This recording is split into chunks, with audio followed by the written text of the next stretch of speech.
agradecer por esta invitación para CAF, Banco de Desarrollo de América Latina. Un honor participar esta tarde. Yo sé que es un poco difícil empezar después del almuerzo. Quiero decirles que va a haber un examen después para los que no toman nota, y si se aplazan no van a recibir los tiempos.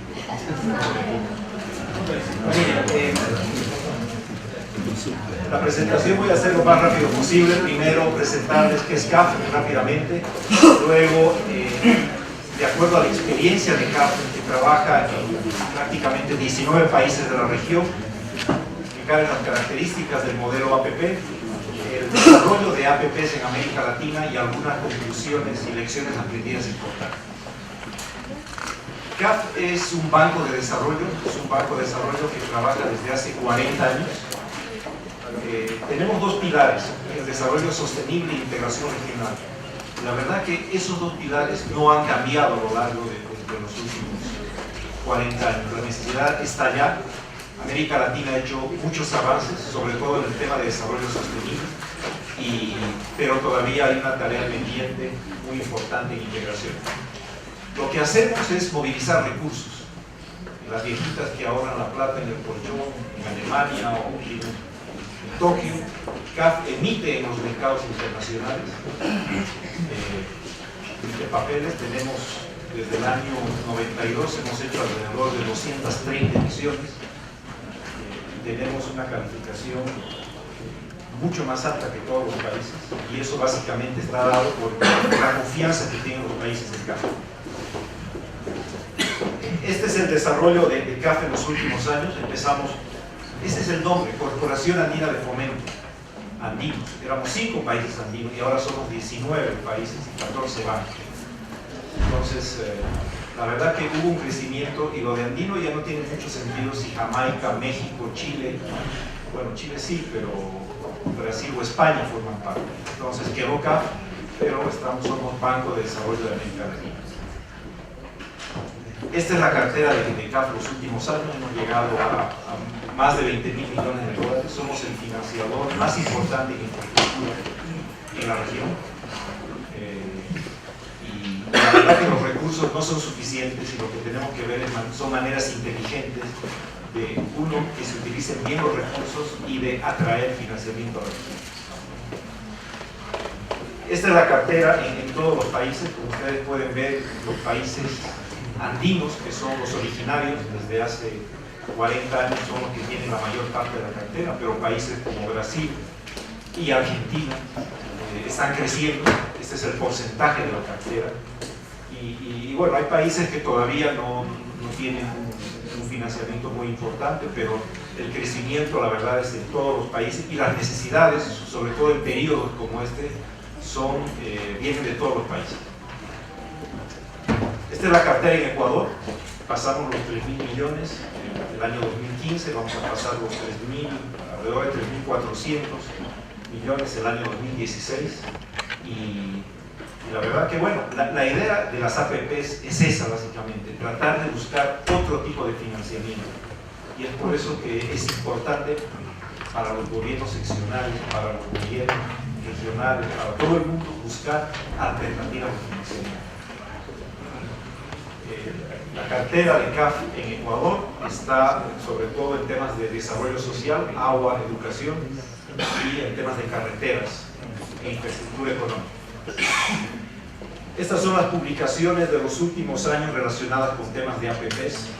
CAF ha venido financiando programas de APPs participando en APPs en otros países de la región, y los libros muestran las experiencias de CAF y todas las experiencias de la región. Hubo una presentación para el último libro del año 2015, justo el momento en que se estaba discutiendo la ley de APPs, que creo que fue importante mostrar y traer a los especialistas y a la gente que tiene la experiencia de APPs en la región. Bueno, ¿cuáles son las características de un modelo de APPs? Okay.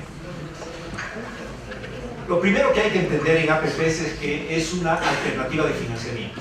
Es decir, la APP es simplemente una forma más de financiar. Y para ello lo que se hace es distribuir el riesgo entre el sector público y el sector privado. Ambos participan y ambos tienen cada uno un rol importante dentro de esta manera de financiarse. En el caso del sector público, básicamente es dar las reglas del juego y entrar en la zona donde hay más riesgo. Y el sector privado es el que financia, digamos, la mayor parte donde el mercado puede financiar. ¿Y por qué eso? Porque es una alternativa de financiamiento en la cual el sector privado entra con sus recursos. Y si a uno le pide al sector privado que tome más riesgos, le cobra más. Entonces, uno tiene que ser muy inteligente en ver la forma y el equilibrio entre la participación de ambos. ¿Por qué? Porque si uno le pide que el sector privado haga absolutamente todo, ellos lo hacen, pero cobran más. Entonces, lo que tenemos que ver es la forma de que la parte que sea más riesgosa, más cara, tal vez no a nivel de financiamiento, corra por parte del sector público. Y el sector privado que financie el grueso de la operación. Estamos hablando de contratos de largo plazo y por eso es muy importante el tema de confianza. Hay APPs de 50 o 60 años y para ello, imagínense, son varios gobiernos, 50 o 60 años, por lo tanto, tiene que haber una relación de confianza entre ambos. Bueno, el sector privado tiene un rol importante en el mantenimiento y en la explotación. Y los sectores son, la verdad, muchísimos en los cuales se puede participar. En América Latina, principalmente, la experiencia de APPs está relacionada con el transporte. El tema del transporte ha sido muy importante y hay una gran experiencia desde los años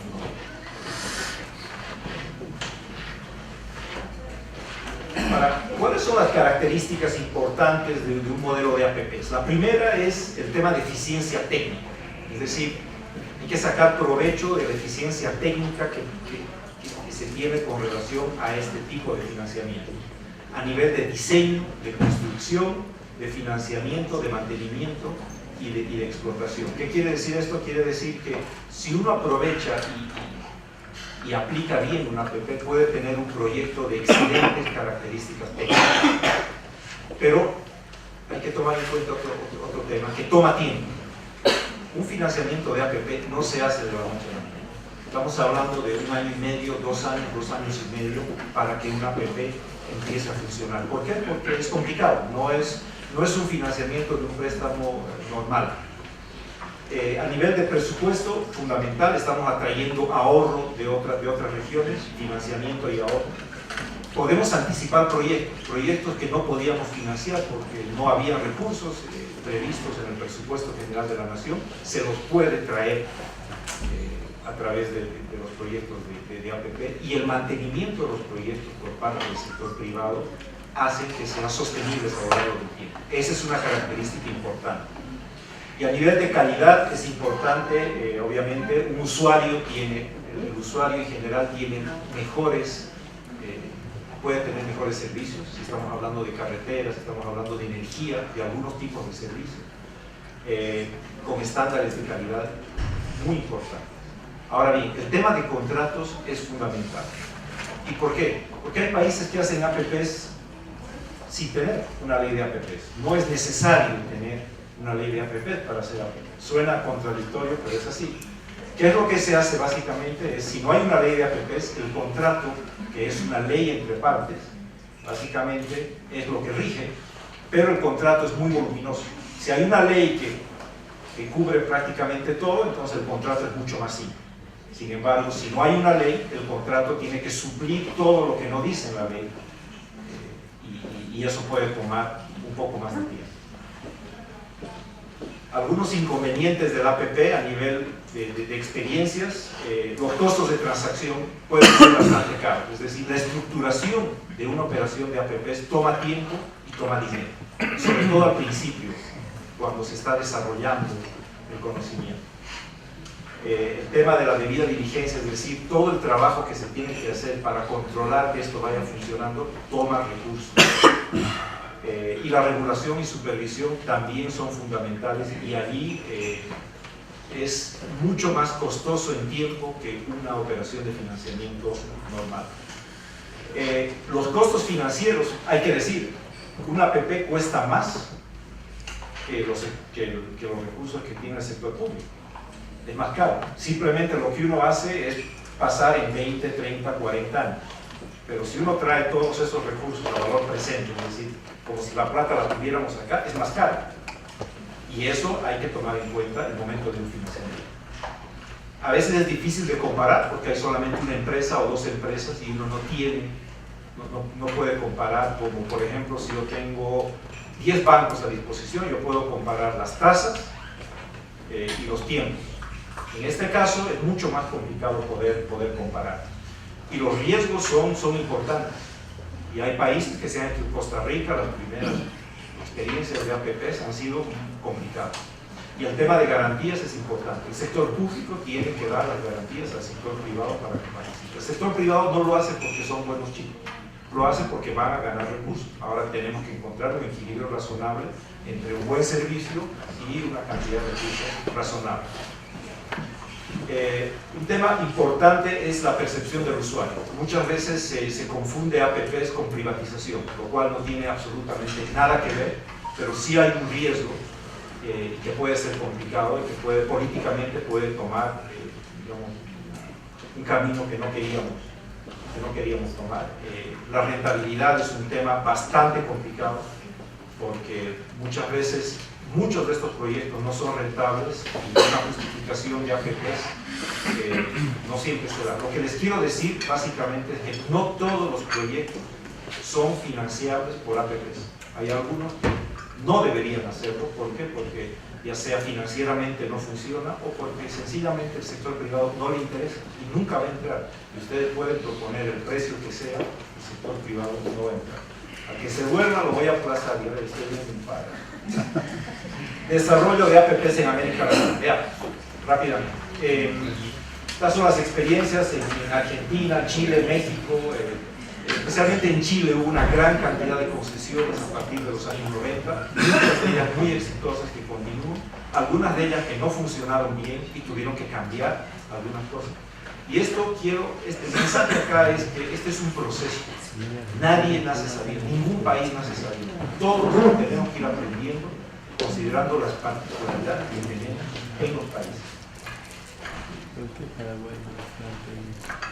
Voy a pasar muy rápidamente. Digamos, en América Latina el tema del marco legislativo es importante, es una condición digamos, importante para que se desarrolle. No es necesario, como les dije, pero es bueno tener una ley de APPs. El marco institucional, ese sí es fundamental. Si no hay un marco institucional, difícilmente se va a poder llevar a cabo las APPs. Voy a hablar sobre las iniciativas privadas, es decir, no todo viene por parte del sector público, es decir, qué sé yo, a Pichincha le interesa tal proyecto y lo presenta. En otros países hay la posibilidad de que sea el sector privado el que pueda presentar proyectos y si le interesa al sector público van adelante y se hace una licitación. El tema de la licitación es importante, el reparto de riesgos, es decir, cada cual tiene que participar de acuerdo a lo que mejor sabe hacer, tanto el sector público como el sector privado, y el tema de financiamiento, ¿qué alternativas hay de financiamiento? Miren, en el marco legislativo lo que quiero decirles es que hay países que están en la versión 3 de las leyes de APPs. O sea, ha habido una primera, una segunda, una tercera y todavía seguimos aprendiendo. No, y esto es porque la realidad cambia a lo largo del tiempo. Entonces los marcos legislativos, como pueden ver, en Colombia se aprobó, en Paraguay se aprobó, pero son versiones, en el caso de Colombia es la tercera versión de la ley de APPs. En el caso del marco institucional es fundamental crear las condiciones, es decir, el equipo humano que pueda hacer el seguimiento y acompañar las APPs.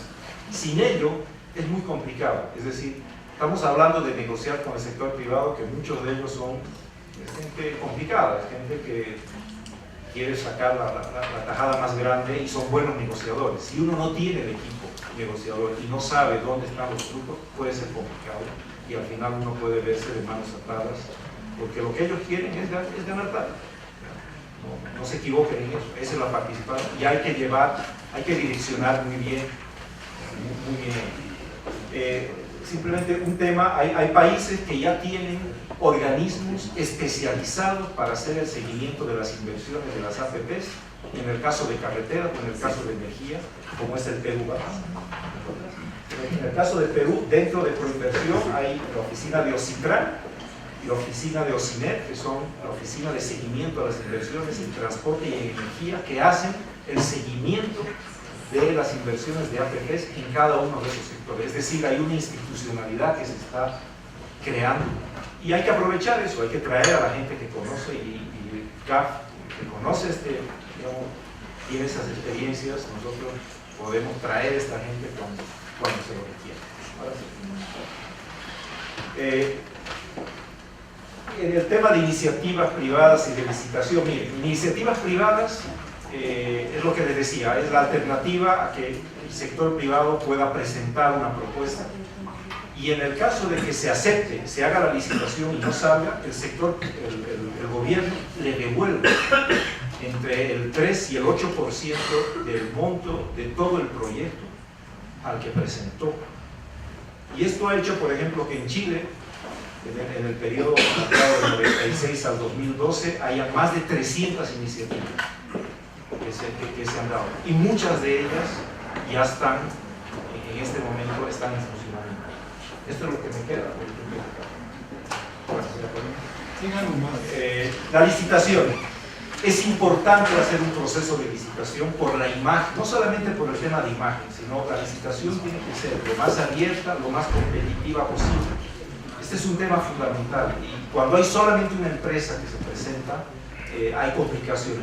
No es imposible, pero es mucho más fácil cuando hay una licitación abierta, transparente, competitiva, porque de allí resulta que es la mejor empresa la que gana y la que presenta los mejores precios.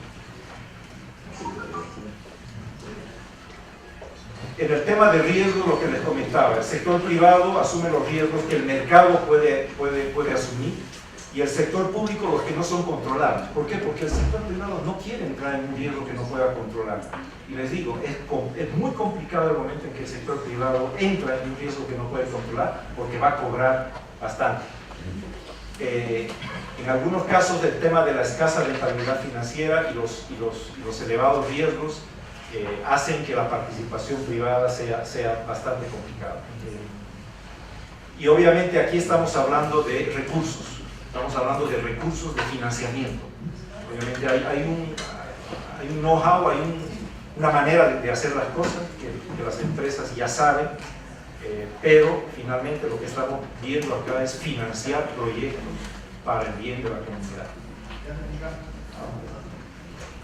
Acá es una especie de semáforo. Este es el caso de Colombia, la ley de primera generación, segunda y tercera generación, y vean ustedes todos los riesgos, como en la primera generación prácticamente todo estaba rojo.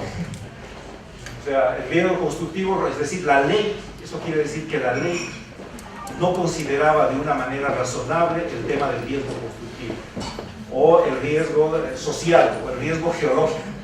Y luego, poco a poco, en la segunda generación han ido mejorando, y en la tercera generación, pero ven ustedes cómo en algunos casos el riesgo social que desapareció en la segunda generación vuelve a aparecer de nuevo. ¿Por qué? Porque las condiciones de los países cambian y tenemos que ir adaptándonos a eso. Eso no quiere decir que tiene que salir una ley cada 2 años, pero definitivamente las condiciones de los países cambian y las leyes también tienen que adaptarse. Y este es un tema bastante complicado, y la verdad que hay una experiencia que se está generando en otros países ya desde hace un buen tiempo. Lo que les comentaba, el tema del financiamiento, hay diferentes alternativas para financiar. Muchas de ellas son los propios bancos de desarrollo de los países, como el BNDES en Brasil o el Banobras en México. En el caso de las instituciones multilaterales de desarrollo como las que yo trabajo, obviamente nosotros apoyamos a todos los niveles, en la parte de construcción de proyectos, en la parte de financiamiento y en la parte de seguimiento. Tenemos departamentos absolutamente para cada una de las etapas. Y el tema de los mercados de capitales es fundamental, es de allí de donde salen los recursos, y básicamente hay un financiador importante que son los fondos de pensiones. ¿Por qué los fondos de pensiones? Porque los fondos de pensiones tienen recursos a largo plazo. Estamos hablando se necesitan recursos para la siguiente generación. Entonces, ellos son financiadores. ¿Por qué? Porque luego van a recibir sus recursos con una cierta rentabilidad. Y las experiencias en América Latina, la verdad que son limitadas en el tema de los fondos de pensiones. Chile es la mejor experiencia. Bueno, los retos básicamente, ya hablé sobre todos ellos. Uno de ellos es disminuir el peso que tiene el financiamiento del sector público, es decir, pasar a lo largo del tiempo el costo del financiamiento. En vez de que el sector público tenga que financiar absolutamente todo, lo financia en un periodo de tiempo más largo. Tiene un costo de financiamiento, pero en el corto plazo da un margen de maniobra de financiamiento. Y lo que se busca, y no hay que olvidar nunca, es el impacto sobre la gente, sobre el desarrollo humano. Es decir, son esos los proyectos que más nos interesan, los proyectos que impactan sobre la calidad de vida de la gente.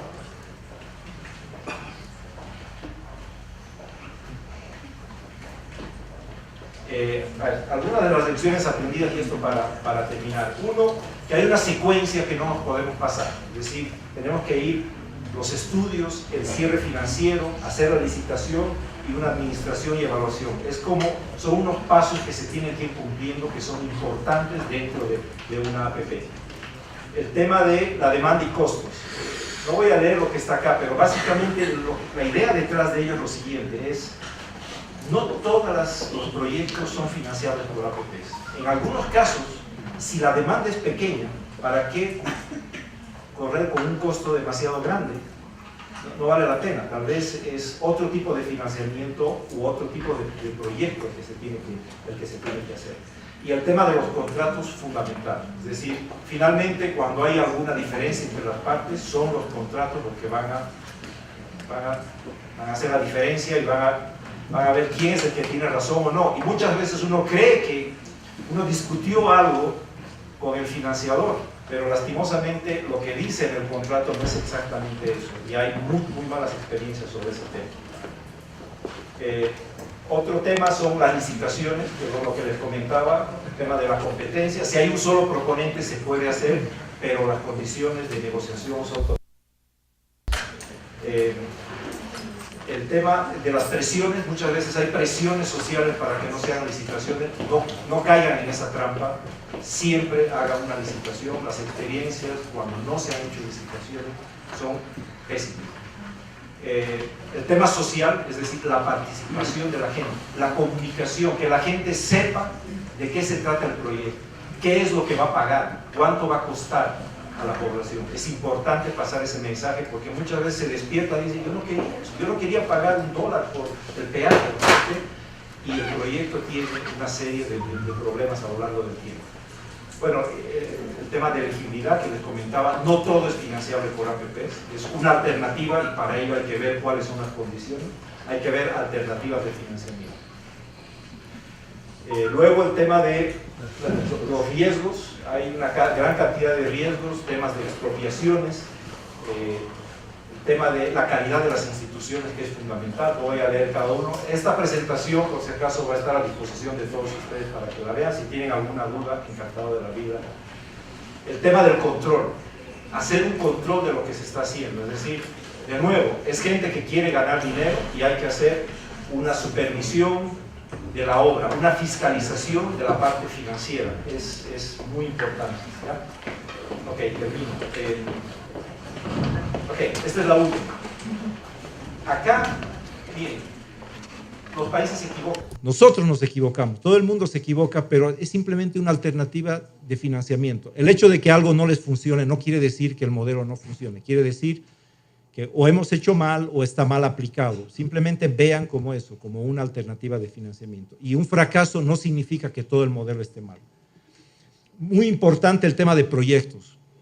Tengan una gran cantidad de proyectos lo suficientemente atractivos para el sector privado. Eso es fundamental para el éxito. El tema de los contratos, ya les hablé, las experiencias que se van desarrollando a lo largo del tiempo y los recursos humanos necesarios para este tema.